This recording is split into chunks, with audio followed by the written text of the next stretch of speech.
মধ্যপ্রাচ্য থেকে হরমুজ প্রণালী দিয়ে আসা জ্বালানি আমদানি নির্ভরশীলতায় বিপাকে পড়েছে দক্ষিণ এশিয়ার দেশগুলো। ভারত, পাকিস্তান, মিয়ানমার সহ অনেক দেশে তৈরি হয়েছে চরম সংকট। দীর্ঘ সময় অপেক্ষার পরও মিলছে না জ্বালানি তেল। এর মধ্যে পেট্রোল, এলএনজি এবং এলপিজির দাম বাড়াচ্ছে অনেক দেশ, যার প্রভাব পড়ছে অর্থনীতিতে। এই বিক্ষোভ ভারতের বৃহত্তম জ্বালানি পরিশোধক ও এলপিজি বিক্রেতা প্রতিষ্ঠান ইন্ডিয়া অয়েল কর্পোরেশনের বিরুদ্ধে।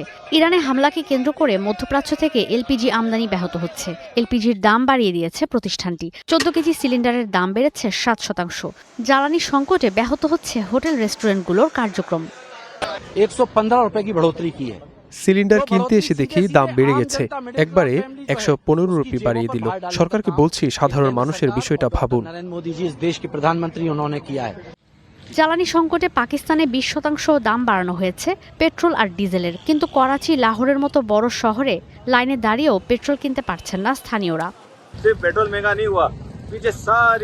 পরিস্থিতি কঠিন, ব্যবসা বাণিজ্য ধ্বংস হয়ে যাচ্ছে। মূল্যস্ফীতির মধ্যে 55 রুপি বেড়ে গেল পেট্রোলের দাম। মানুষ বাঁচবে কিভাবে?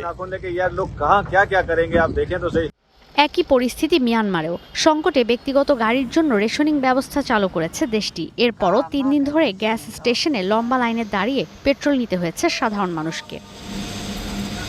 মধ্যপ্রাচ্যে উত্তেজনায় পুরো বিশ্বের জ্বালানির বাজারে যেন তৈরি হয়েছে শকওয়েভ। এশিয়ার দেশগুলোতে এর প্রভাব চরমে। হরমুজ প্রণালী বন্ধ থাকলে এই সংকট ভবিষ্যতে অনেক বাড়বে। জ্বালানি তেলের তুলনায় গ্যাসের বাজার আরও অস্থির। তেল তো আপনি সৌদি আরব, সংযুক্ত আরব আমিরাত থেকে কিছু পাবেন, কিন্তু এলএনজির জন্য শতভাগ নির্ভরশীলতা হরমুজ প্রণালীতে। বিশ্বের দ্বিতীয় বৃহত্তম এলপিজি ক্রেতা দেশ ভারত গেল বছর 3,30,00,000 টন রান্নার গ্যাস আমদানি করেছে নয়াদিল্লি। এর 90% আসে মধ্যপ্রাচ্য থেকে। জ্বালানিতে প্রায় একই ধরনের নির্ভরশীলতা পাকিস্তান ও চীনেরও। ঈশিতা ব্রহ্ম, স্টার নিউজ।